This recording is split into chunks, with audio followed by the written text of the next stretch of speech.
C'est depuis 1970 que je suis ici en Brousse, en créant cette cacaoyère. Le cacao, c'est quelque chose qui est trop important pour nous. On le travaille parce que pour mieux garder la famille et pour mieux sauvegarder encore la famille de dehors.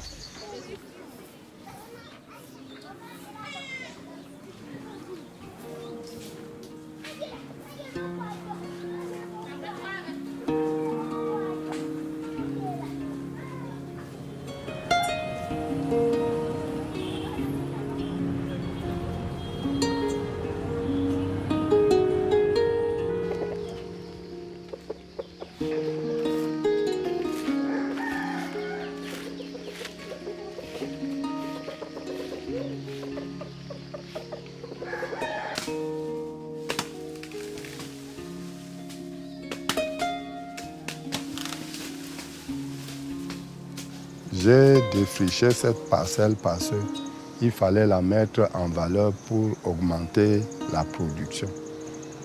Que ça ne soit plus à 335 sacs, que ça peut aller à plus de 400 sacs. Mais j'ai laissé les arbres, parce qu'on ne peut pas déboiser sans laisser des arbres. Il faut laisser les flaquets, les baobabs. On élève. C'est-à-dire, dès que tu crées, il faut élever les arbres qui nourrissent le sol pendant la saison sèche.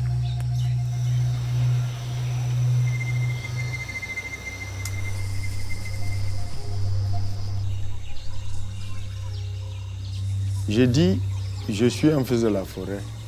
Nous avons besoin de la forêt. Parce que les bienfaits de la forêt, c'est nous qui les connaissons, mais mieux que vous. Et quand on détruit souvent la forêt, ce n'est pas de manière volontaire. Vraiment, quand nous détruisons la forêt, là, ce n'est pas parce qu'on ne le fait pas de manière volontaire, mais on le fait pour des raisons de survie.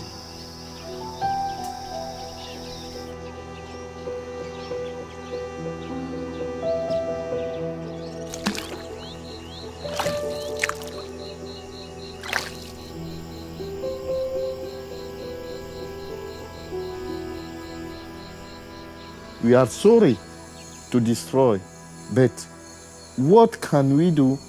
And we have lost so much time without thinking that what we are doing cannot come back.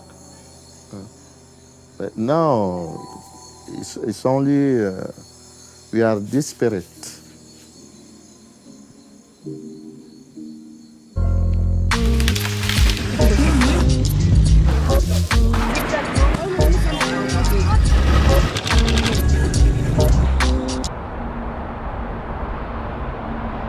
The government of Cameroon has the ambition to increase its cocoa production, which is on average 300,000 tons per year, to 600,000 tons by 2030.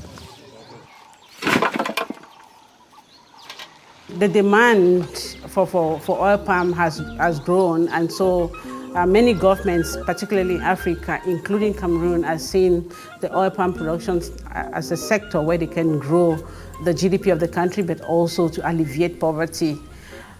And given this very ambitious project, we can see that there's going to be a lot of pressure that is going to be put on existing forests.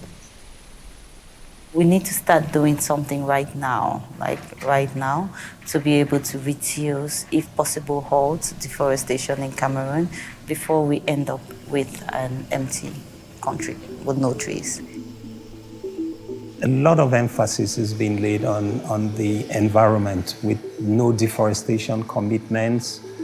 But then for that to happen, we need a more holistic view. La forêt est tellement importante pour nous. Ça nous exploite le bois, même de chauffage. Parce que même si on fait l'huile, s'il n'y a pas de bois, on ne peut pas faire cuire l'huile. Il y a aussi une partie qu'on exploite pour chercher les... Il y a les arbres qui sont là-bas qui donnent les peaux. Quand si j'ai mal au ventre, j'enlève la peau de ça. Je bois, ça me traite le ventre.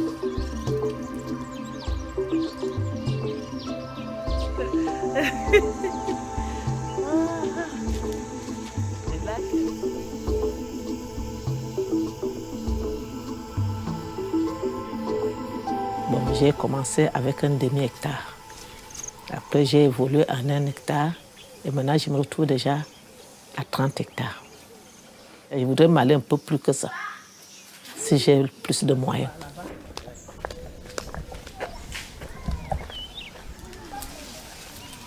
Quand moi j'ai le terrain, je défriche, j'abats et je brûle. Et la forêt, c'est une forêt vierge qu'il faut défricher, abattre. Tout, il faut préparer, brûler. Donc quand la forêt est déjà défrichée, abattue, c'est là qu'on fait d'abord le champ, on commence pas par le palmier. I surrender, oh daddy. I surrender, oh. The cocoa is too cheap in Cameroon here, but we don't know why. But we are working very hard on it.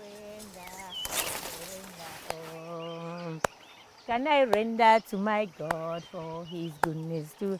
Oh, what can I render to my Lord? We are suffering because of price. We are not having fine price.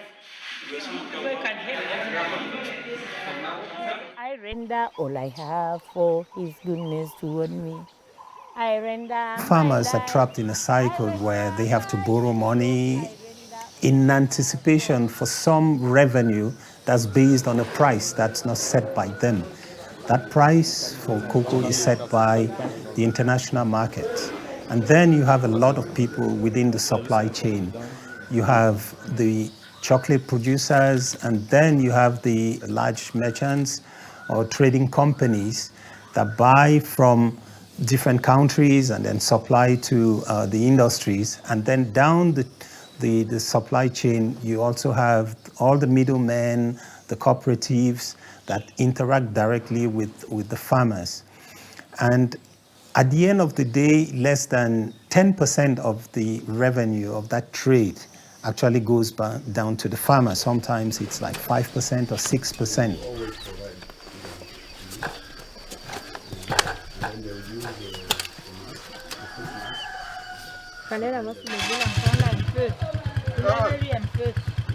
I was having a problem of paying school fees of my children. I was not having money. I told him to borrow me money. When he came to buy the cocoa, he said that the price must be 950 francs. So I was not having no choice. I gave him the cocoa like that. Yes. I see that inside I lost.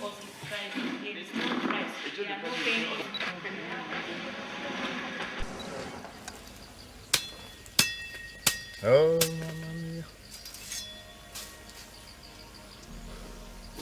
money is not easy to find. It's always hard, especially that manual work. You see how I'm wet everywhere because I'm searching better life. You see how water is pouring from my skin.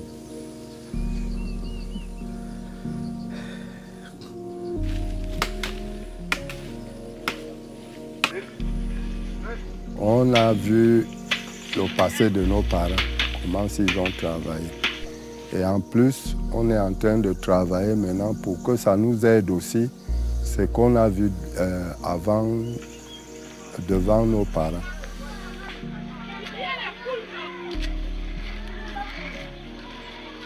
the smallholders in Africa have no say in the value chain of cacao.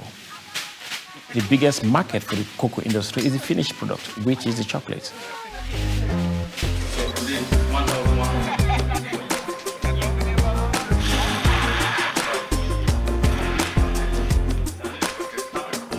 Yes, we are waiting for that. That is, the companies should add us the price, that the living conditions of the farmers, or me like a buyer, should be better. So the prices that they are giving us is not good.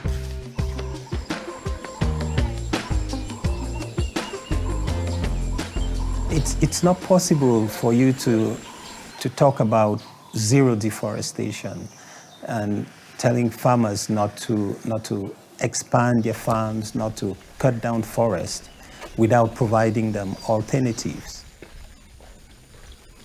We have some people coming from the government which are supposed to give an assistance to the villagers, but they are not up to the task. Sometimes someone can come and ask me, how do you do to do this in the palm oil? I'm the one to teach him instead of teaching me what I have to do. So those people that we need to give us the directive how to proceed to have a better production, we don't get them. They have to be educated in that discipline so that they can be up to the task to come and guide, to give the guidelines to villagers. So if you want farmers to deforest less, they can increase production by teaching them how to use improved methods, better management practices, improve seedlings that would help them improve on their on-farm yields. And then also get into better milling systems. So most of the milling by smallholders is with artisanal mills that are inefficient. So if those processes can be made more efficient, then smallholders that are very big contributors in the sector can increase their production without necessarily cutting down new forest.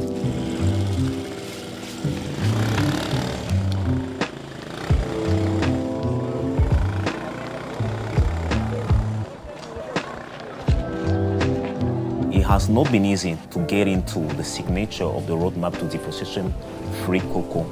First of all, the main resistance was on what do we mean by deforestation? Why are you imposing this new policy to us smallholders who are not getting enough from the proceeds of our cocoa? The price is fluctuating, and at the same time now you want us to stop producing cocoa. For example, we are trying to certify, if you look at the certification process for each of these commodities, what do the people in Europe want to consume and how do they want to consume it? If you look at, we are talking about let's go green, let's reduce our carbon footprints. And so they put those certain standards. I can only buy cocoa that is certified. I can only buy cocoa that is produced in a certain way. Then we look at those policies. That is the market. If you want to satisfy that market, what do our local policies say? And how do you integrate what the consumer wants to what the local policy say? Farmers, they are facing the realities. But you have to go to them, you have to explain to them, they have to understand the basis of those rules. And there should not be rules that are just drafted at the international level, and signed at the international level without their own participation and also without explaining it to them.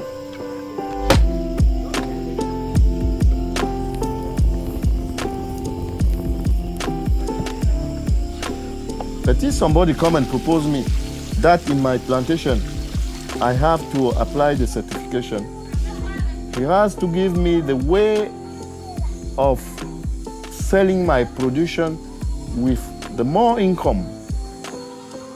That's only the solution, because it will be a motivation for me to apply it.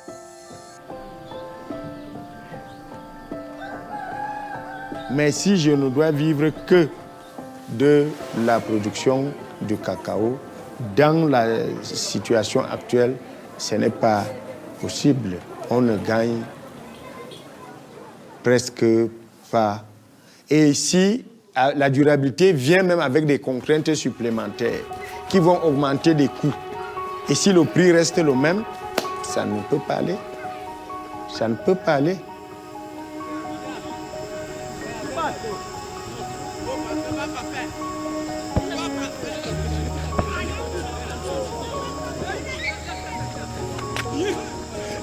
Certification alone is not the silver bullet that will provide solutions to the sustainability issues within cocoa and the palm oil sectors.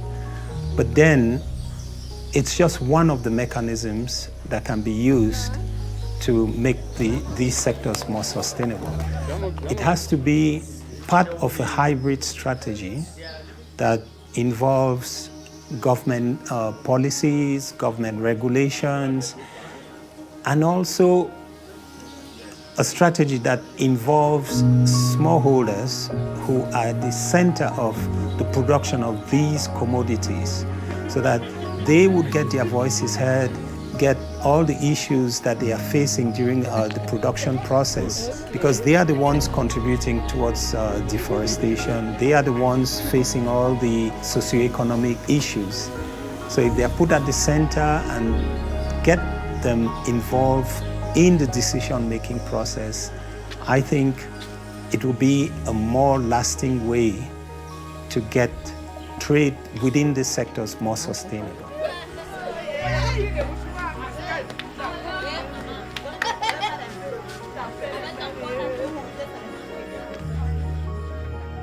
Bon, après mon départ, je suis en train de former mes enfants qui pourront aussi faire de même également comme moi-même.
Joining me today, and later we'll have an opportunity to hear from you if you have any questions that you want to address to the panelists.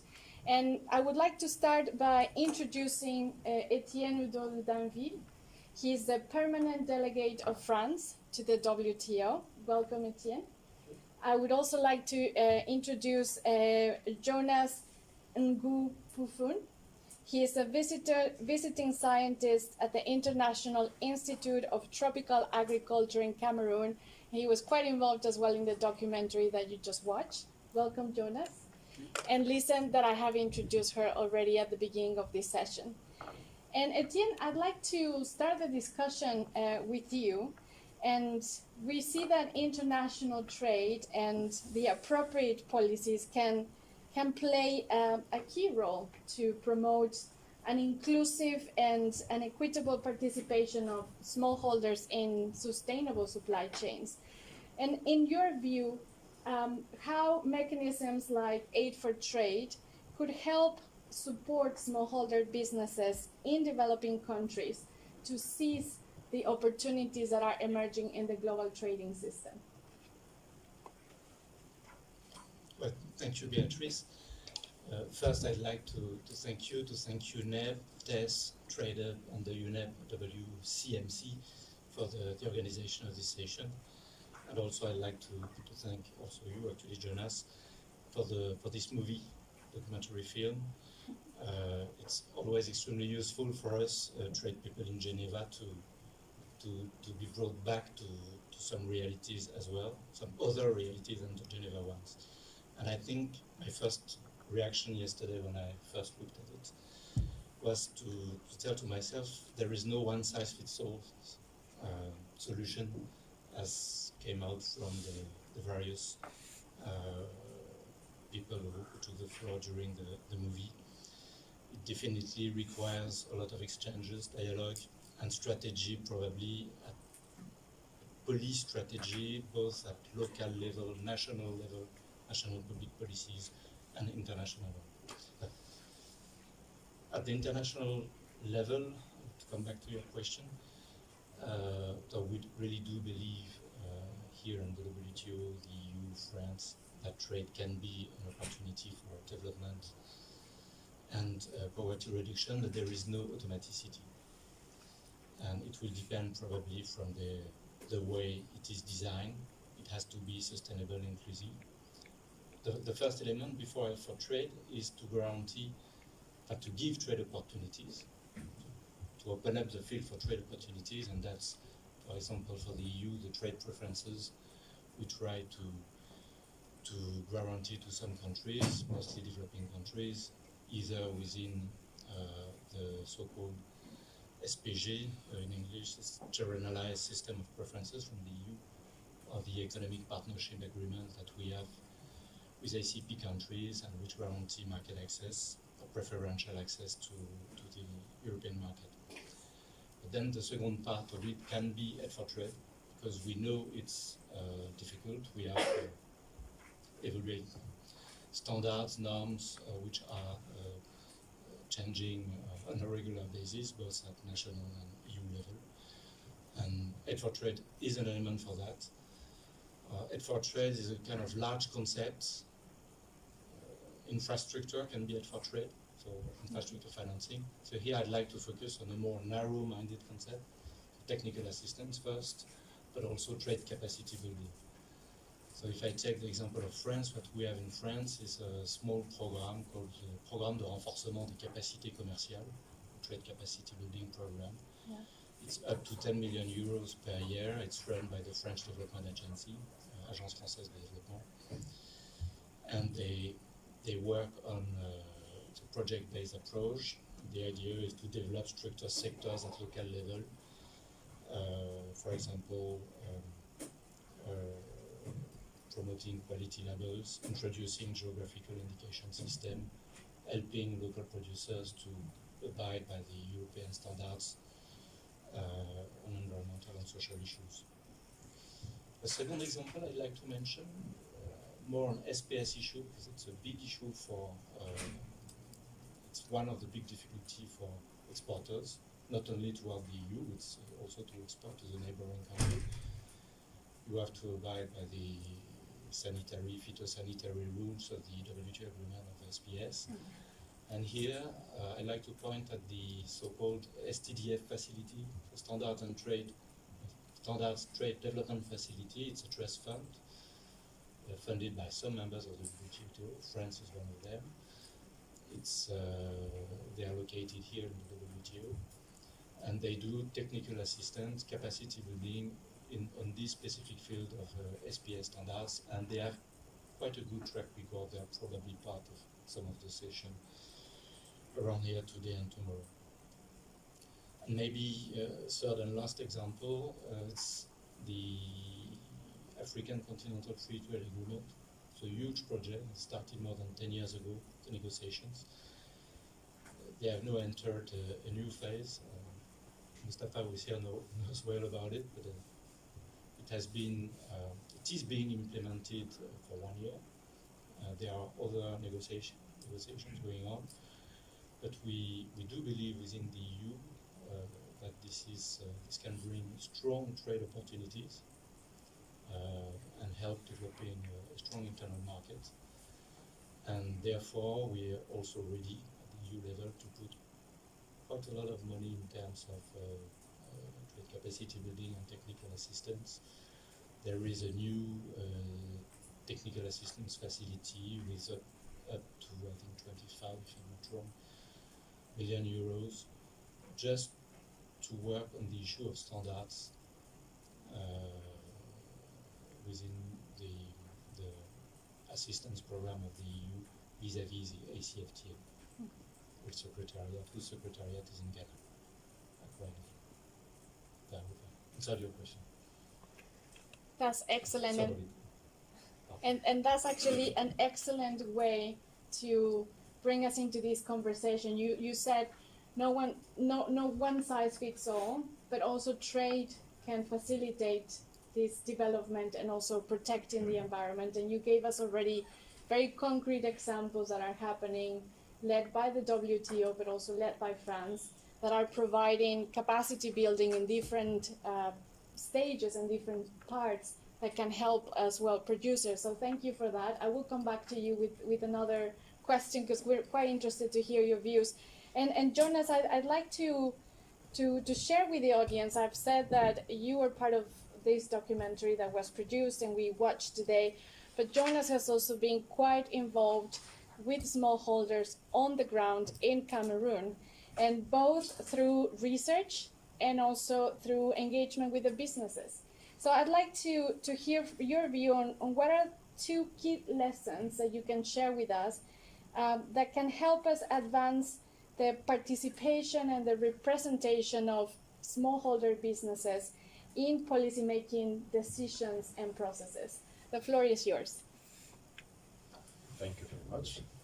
Thank you all. Thank you for organizing this session and for inviting me to carry this smallholders' voice. It's not really easy to do, but we are there.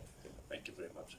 So, as you could see from the documentary, and also as when you eat chocolate, you imagine that this is from somewhere. So, farmers are one of the key important stakeholders in the supply chains because they are the one in the field producing chocolate, producing cocoa.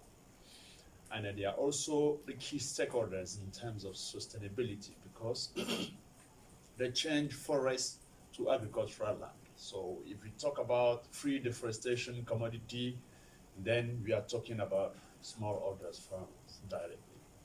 And as you know, every single policy that we design or regulation will have interactions with farmers, whether the interaction is direct or indirect. So it is very important to understand the realities of the farmers. It's very important to translate the policies, to translate the regulations into the local realities, to understand the challenges they face. Because at the end of the day, if the regulations, the policy do not target the solution, how to resolve, how to better their daily life, then it will be very difficult to go. So learning from my experience with the farmers, there's quite a lot of challenges they face. And if you just maybe state a few of them, we can talk about the price that is very low. The farmers on the ground, the price is disconnected to the movement of price, to the dynamic of price at the international market, because there's lack of physical facilities to trade.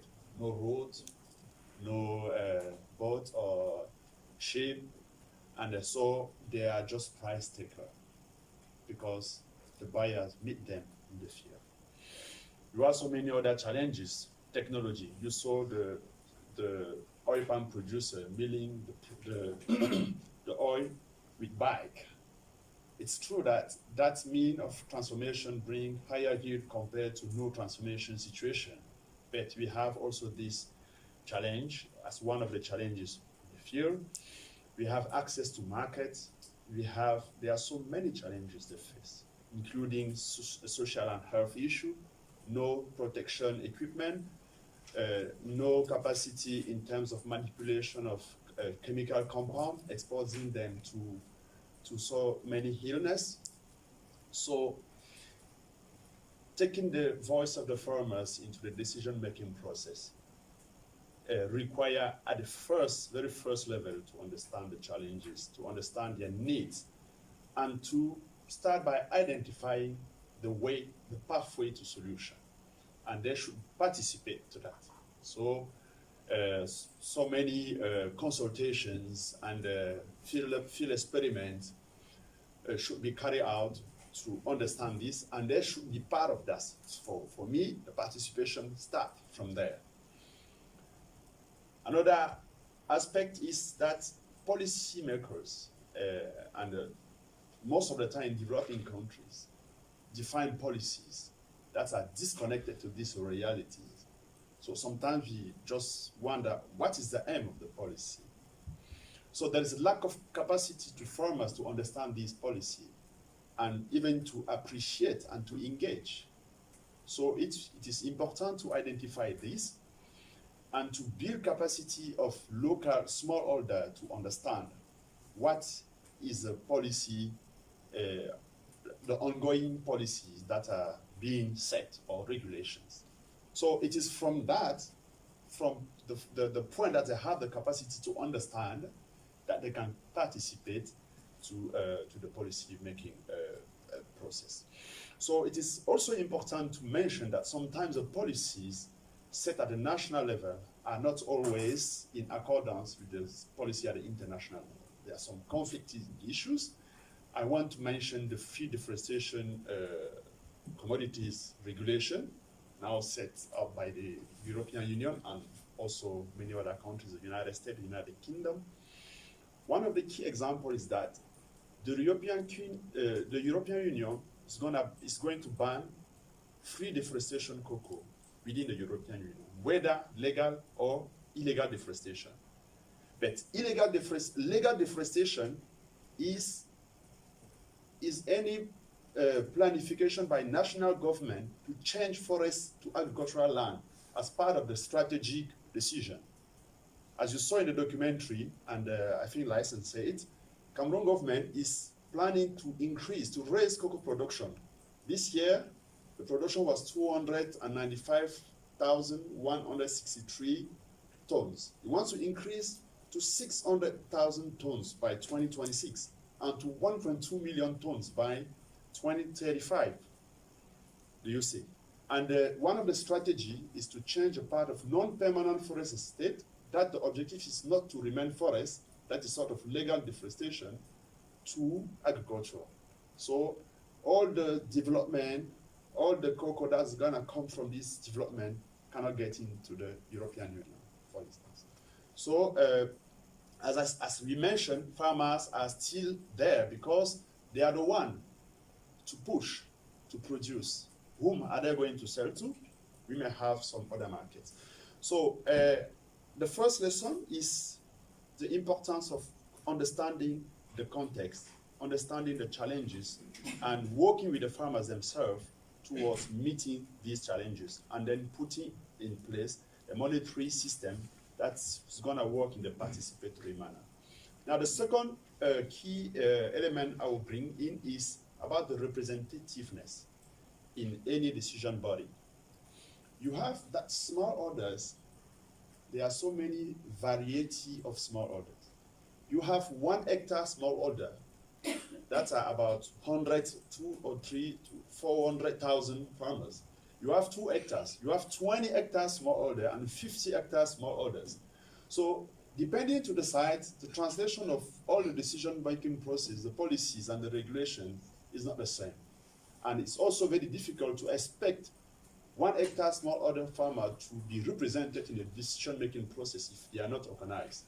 So one way to go is to identify and restructure them into cooperative, into unions, and encourage them to work together to build the capacity and see how to produce together within cooperatives. And then once the group are built, it is good now to identify good characters, those who can carry the voice, who who can represent them in the decision arena, whether national or international. Now, it's also important to think of minority groups. I will not say gender as minority group. Gender, minority group, including indigenous community, and if it is possible to develop the free informed prior consent as one of the mechanisms to integrate the minority, it is good. So it is good to inform them, to inform them prior, and then to have their free consent to take part to the decision-making process and to understand, to hear their voice. I think that these are key elements, but I can't give you the floor without mentioning, coming back to the price, because representativeness also needs to be at the place where the price is set. There is no cocoa board at the national level. Maybe Ghana has a cocoa board. I don't know whether the cocoa board in Ivory Coast works, but it is important for producing countries to come together in a sort of OPEC for the petroleum and other organizations, so that they should be able to influence the price, at least to contribute to set a minimum price that could ensure a sort of decent life to the farmers. Thank you. And thank you. I've seen a lot of faces here either nodding or paying a lot of attention. I appreciate that you're giving us very concrete ways that smallholders can become part of this process and formulation of policies. So that's quite interesting. And I also liked that you brought as well the human element, right? We're talking obviously about the intersection of trade and environment in this particular case, tackling deforestation, but you mentioned what are the impacts on human health, and that's also another element. And we just remind ourselves that on sustainability we need to have the three pillars: the environmental, the economic, and the social. So creating these decent wages for the farmers, but also the human aspect of health, that's also important. And again, thank you for giving us these two very concrete ways of from creating cooperatives to including minorities, but also bringing the people with a voice in the negotiations table. And with that, I'm going to turn to Listen. As I mentioned at the beginning, she is overseeing and she's leading this Trade Hub project that is looking at what are the impacts, but also the solutions that trade of agricultural commodities, wild meat, and wildlife can actually take in order to protect nature, but also promote social development and economic growth. And Listen, you've been engaged in this project for the last almost 4 years now, and you have seen a range of strategies that are being taken across the 8 countries that this project is taking on. So I really would like to hear your view on what is needed to make trade, but also global supply chains work for the people and for the environment. Thank you, Beatrice. And I've been nodding along as well with previous speakers. I think there's so much that of value there. And I think I want to talk about 2 different levels. So first, we have to go back to basics, because we still don't seem to be agreeing on the basics. We're still asking questions like, what is the role of government really, and what is the role of businesses really? We're still questioning those very simple things, and we're never going to progress properly if we haven't really settled on that. So recognizing that the SDGs have been agreed multilaterally, and it is a priority, and status quo is not a priority. We've heard that really well from the WTO Director General yesterday.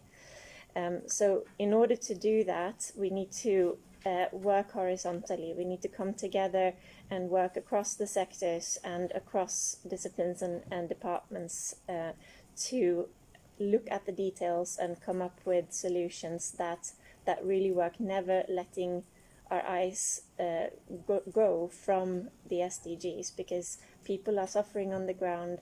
We are facing biodiversity crisis, we are facing climate crisis, we are facing a crisis in livelihoods for many, and that's not going to go away.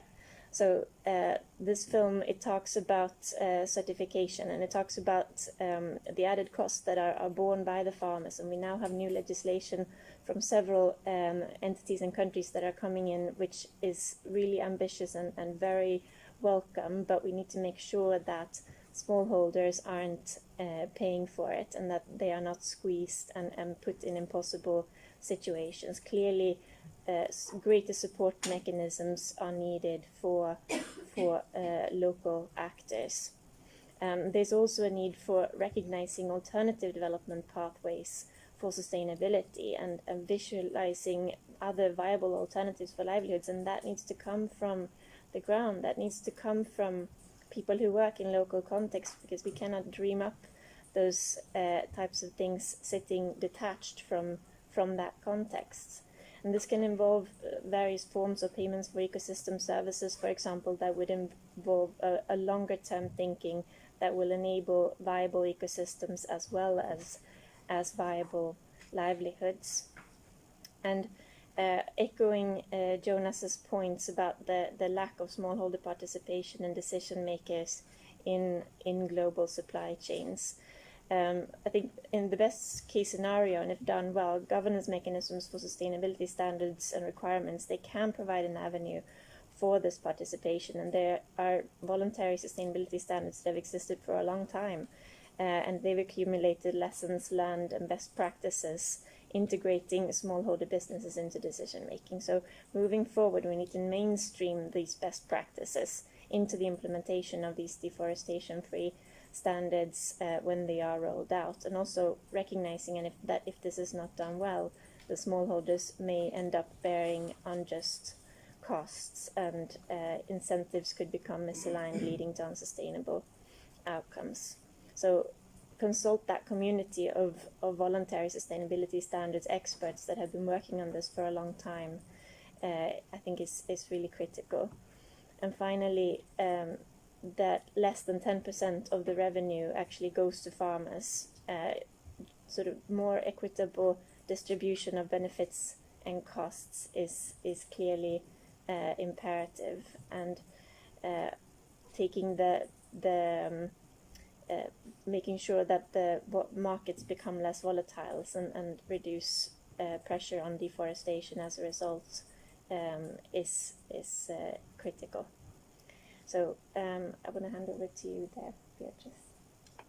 Excellent. Thank you very much, Liz. And again, giving us very concrete ways and alternatives of how do we bring the smallholders to participate in these very important decision-making processes and negotiations. And I've been hearing a lot about, from these three panelists, support, capacity building, technical assistance in different type of resources. And as we now almost concluding this panel, and then opening obviously the floor for our audience to engage in questions for the panelists, as we move forward, and I'm coming back to you, Etienne, what do you see as the two key collective actions that could promote the participation of smallholder businesses in this global trading system? You already gave us very good examples of what the WTO and France and the European Union is doing, but in your view, what is the next step? How can we ensure that participation of smallholder businesses? Thank you for the question. How to better involve the civil society in the trade negotiations? It's not a new question, and the US have been having the so-called trade advisory councils for maybe 30 years. I don't know whether it's efficient or not, but there is some new elements in the so-called new approach of trade policy within the EU, and especially on the issue of sustainable development. And we really see, and France within the EU have been advocating strongly for that. We really see the new sustainable development chapters of our trade agreements, EU free trade agreements, as platforms for discussions, where we intend to involve civil society representatives, bodies, into the monitoring of trade agreements on those sustainable development issues. So it's a really beginning of it, because we've been discussing that for 2 years in Brussels, and we will be now implementing it in the past trade agreements when revising them in the new ones. But that's this idea of platform that I would like to underline, and how we can have it making alive. And of course, we will be putting collectively a little bit of money as well for some technical assistance for some of our partners on those platforms. The second one, much more concrete. To be frank, I don't know the details, so I don't know whether it's efficient, and it's also brand new. But since we are talking about cocoa and also the deforestation discussions going on right now in the European Parliament and within the Council of EU Member States, in June this year, the EU, together with Ivory Coast and Ghana, and Cameroon is an observator, they launched a so-called Cocoa Sustainable Alliance. There is money attached to it. I think there are specific procedures, milestones in terms of calendar, certification process, and so on. It's probably too early to tell, but it could be, if it works, an example of good practice that we could try to renew afterwards. Excellent, and thank you again, Etienne, as always, very concise and very concrete, your examples of how do we move this forward and the platforms that already exist that we could implement to make this a reality. And Jonas, I would also like to invite you to share your views, and as I've said, you have engaged also with the businesses through research as well in your capacity as researcher. And you have already given us, to this audience, what a flavor of what it's looking like in Cameroon and what challenges the farmers are experiencing on the ground. And the same question with the same approach as we move forward now, can you share with us 2 best practices that you have seen where smallholders have been taken part of that process as a center stage in formulating and developing regulations? So 2 key practices that you have witnessed in this engagement with the smallholders in Cameroon. Okay, thank you very much. It's true that it's very difficult to find practices where smallholders are very well engaged, but we could still find the Cameroon government is engaged in the free deforestation roadmap before starting the discussion with the European Union. So WWF and IDH, that is Trade Sustainable Initiative, so those stakeholders that started the process with the Cameroon. And we have two key landscape, two pilot landscape, one in the forest area and another one in the savanna. And what we can learn from this as a good initiative is that both the commodity landscape has a platform that brings together all the actors working at the landscape level. So in these 2 different landscapes, there are so many steps that are followed to understand the farmers, to understand their challenges, and even to influence the way they are going to farm. In the sense that they create joint project where farmers contribute with 1 or 2 hectares of their land, maybe to grow a certain particular sustainable cocoa or oil palm or non-timber forest product. What is also good for these examples is that the board in the green commodity landscape is trying to ensure that the farmers in the system can work towards certification, and they can also support the access to sustainable markets, ensuring a good premium. Because the premium that the certification pays to cocoa farmers in Cameroon is around 50 CFA francs. 50 CFA francs is like $0.07, 7 cents. So it's almost zero. But when you look at other initiatives, we can have like niche markets where you have chocolate producers who directly deal with cocoa producers in the field. So in such example where the supply chain is short, you don't have so many actors along the supply chain, you have the benefit that is maximum to cocoa. They can earn like $1, additional $1 per kilogram compared to other. But the problem with this kind of initiative is that the size is very small. So yes, I think that the green commodity landscape is kind of example that can be duplicated to move towards sustainability. And what is also important is that they care about farmers' conditions. Yeah. They try to integrate so many aspects, including capacity building and the negotiation. Thank you. Well, thank you. And with that, we are closing today the panel discussion, but mindful of the time, I'd like to first thank you, the panelists, Etienne, Jonas, Listen, for joining these fruitful discussions that I'm sure the audience have enjoyed very much.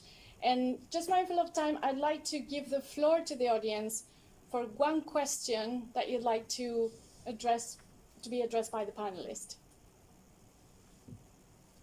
Please, we're gonna take two, one here and one there. Yes, go ahead. Thank you, and I'd like to thank all the panelists for their interventions and the video also. And the video had in its last frame mentioned to the pressures around the world on deforestation-free products, and Mr.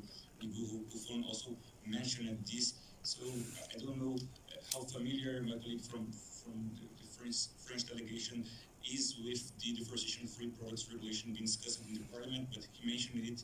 So my questions are how this regulation takes into account sustainability promotion in its three dimensions, not only environmental dimension, but also social and economic dimensions, and its sustainability in everywhere, so also for smallholders in developing countries, as those shown in the video. And the second question is how this regulation could be compatible with WTO rules, such as the non-discriminatory treatment and the obligation not to impose quantitative restrictions. And in terms of non-discriminatory treatment, not only between EU countries and non-EU countries, but also taking into account factors such as the historical rates of degradation, deforestation in Europe itself, and also different kinds of ecosystems and vegetations, as it seems to aim only at forests. Thank you. Thank you. Just wanted to check that it would be a question for all the panelists or Etienne in particular. You can all answer, but I don't know how familiar you are with the European regulation being discussed, so maybe the first delegate. Okay. Would you like to take that, Etienne? Do you want to take all three questions? Yes, we're going to take the next question and then we're going to answer. Yes. Yeah. Please go ahead. Thank you. My name is Nassim Ulman. I'm from the UN Economic Commission for Africa, working on green and blue economy. Fantastic documentary, really. And I have many questions, but I will try to reduce to one question, my intervention. So, in fact, and I was impressed by the figures, Jonas, you gave about the when you talked about the. Sometimes you have national policies that are not really in coherence with what is happening in the international arena, and the ban that is happening at the European level, Union level. And my question is, what will happen if what the European Union is doing will inspire other markets? Because you said the national policy, the objective is to move from 300,000 tons to 600 in 2026, and then to 1.2 million in 2030. And we are, I mean, you quoted what is happening in the European Union, and the solution for this trade policy or this would be to try to export towards different markets, other markets. But we are experiencing it with the CBAM, with the Carbon Border Adjustment Mechanism. I mean, the EU is inspiring other markets, particularly on the sustainability issues. So in 10 years, perhaps the other markets will also ban the illegal and legal deforestation. So what will happen to that policy? And I don't, it's a very difficult question, but Lizen has brought some responses in trying to exploring alternative solutions towards nature-based solutions, ecosystemic services, to try also to work on the price of ecosystemic services, to try to also to propose these alternative solutions. Thank you very much. Thank you for the questions. Unfortunately, we cannot take more, but the panelists will stay after the session if you want to have a discussion. And I open the floor for the panelists. If you want to go first, Etienne. So I'm not an expert of the draft deforestation regulation. It's not yet adopted, it's still being discussed. I think we are starting the so-called trilogues between the European Parliament, the Member States and the Commission. So it should be adopted probably in the coming months, depending on their ability to find a consensus. But what I can say from what I know from the draft regulation, so the aim of it is to fight global deforestation considered as bad for both climate change and biodiversity. It has been designed, the proposal, to be, to our mind, WTO compliant. I mean, it's non-discriminatory, so it will apply also for production within the EU and to producers within the EU. And it is based, it shall be based, I haven't seen the last state of the negotiations, but it is normally based on international standards, normally mostly from the World Food Organization, FAO.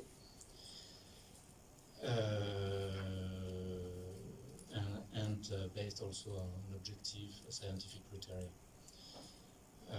But I can't tell much more. The way it will function, it will be a due diligence obligation on the operators, which will have to certify to some extent that the produce they are putting on the market within the EU has not contributed to deforestation or forest degradation. But frankly, I can't tell more because I'm not an expert on this issue. But I'm aware as a WTO delegate that we will have a discussion on it. We already have. Thank you, Etienne. Jonas, Liz, of course, the floor is open. Okay, thank you very much. I really like the question. I really like the question because this is a practical question. Cocoa, oil palm, and so many commodities are very important for development in developing countries. If you take the case of Cameroon, after hydrocarbons, cocoa is the first source of international currency. And the cocoa employ more than 3 million smallholders in the country. Cocoa, you have, among the 3 million, you have 600,000 smallholder holding land to produce cocoa. And you have so many trying to get into the market, into the business. It is very normal for a country like Cameroon that has set as objective emergency in 2035 to rely on the cocoa sector. That is the first agricultural sector in Cameroon. This means that the objective, we can understand that it is realistic, it is normal that the Cameroon government set the objective on the cocoa, even if thinking of 1.2 million can be not realistic in the 2030. So this brings me to join you on the observation that is the regulation going to work? Where are we going to be in 5 years? Are we going to have free deforestation cocoa in 5 years? And what is important is to know, what is also important is to notice that the free deforestation is, you have the reference date that is December, I think it's December 2020 or 2029, that every single hectare of forest that has been changed to agriculture since 2020 to the way forward is not gonna get into the European Union. So I think that there is a disconnection between the regulation makers and the realities in production countries. And this should be taken into account. When I was replying to one of the questions, I reminded the overlap and the conflict between national law and international regulations. You also have to take that into account. Now, I want to add to this question, the one to know what is the objective of the European Union. Is the objective to transform, to bring transformative change in production countries? Or is the objective to say, I am consuming clean cocoa, and I am consuming a cocoa that is free of deforestation? If the objective is to say, okay, I want to consume cocoa that is free of deforestation, then they can target that market. They can invest money to have free deforestation cocoa at a very higher price. But this will not change the objective of the government to develop, you see. So at the end, we may have some leakage. So the deforestation cocoa that are not sold in the European Union will get to another market. Then, after this said, the question I can ask is, what is the best way to go? What would have been, or what should be the best way to go? I think that the best way to go is first looking at the transformative change. What should we change on the ground? We should change the way farmers are growing cocoa. We should help them improving capacity, in improving the yield per hectare, adopting agroforestry, and see how to associate cocoa with high productive plants that come together in the same plot, for instance. We should make sure that we have a cross-commodity, we should optimize a cross-commodity scheme that provides farmers with long-run income. Because we talk about cocoa, cocoa produces once per year. And what about the remaining times? So I feel that it is important to think first about transformative change, transforming behavior, bringing cocoa to be a profitable business, teaching how to grow cocoa to the farmers. Now, once that we have done that, let's look at the land tenure issue. There is no land tenure, there is no secure land tenure. All the cocoa farmers do not have land title. This is not only for Cameroon, this is for almost all the producing countries. So we need to set a way to move towards land security, each cocoa grower having the land titled as one of the steps. Now, another step, let me give the two last steps. Another step now should be, if you want to put the sustainable mechanism like certification, let's think of how to build the certification mechanism and bring the producer to get into the mechanism once they have profitability in their business. And then it is after once the transformative change is reached, and that we know that we can find free deforestation cocoa on the ground, that we now move forward with the regulation. If not, we will be looking for free deforestation cocoa, but we will not have that on the ground. Thank you. Jonas, thank you very much. And listen, is there anything you want to add? We're very close to the time, and I'm sure you have other sessions, but we're closing right now. All right, well, thank you very much. I will not try to add to this than other than saying that I think Jonas's point there, do you want transformative change or do you want to eat deforestation-free chocolate is a very good point to end on, because we have to collaborate in the landscapes if we're going to be able to achieve transformative change. And these are some of the questions that the Trade Hub are working on. What you also asked, what will happen if other countries follow suit, follow the EU, and the markets were to change broadly. We are developing a roadmap towards sustainable trade in the project, building on these types of questions and what we have learned. And I hope that you want to get engaged with that. So I would like to encourage everyone to if you're interested, please sign up to our mailing lists, and we will get in touch with you and invite you for to be part of those conversations. Thank you. And thank you. Let me thank all the panelists, the audience, for your excellent questions, for your time, and until next time, thank you.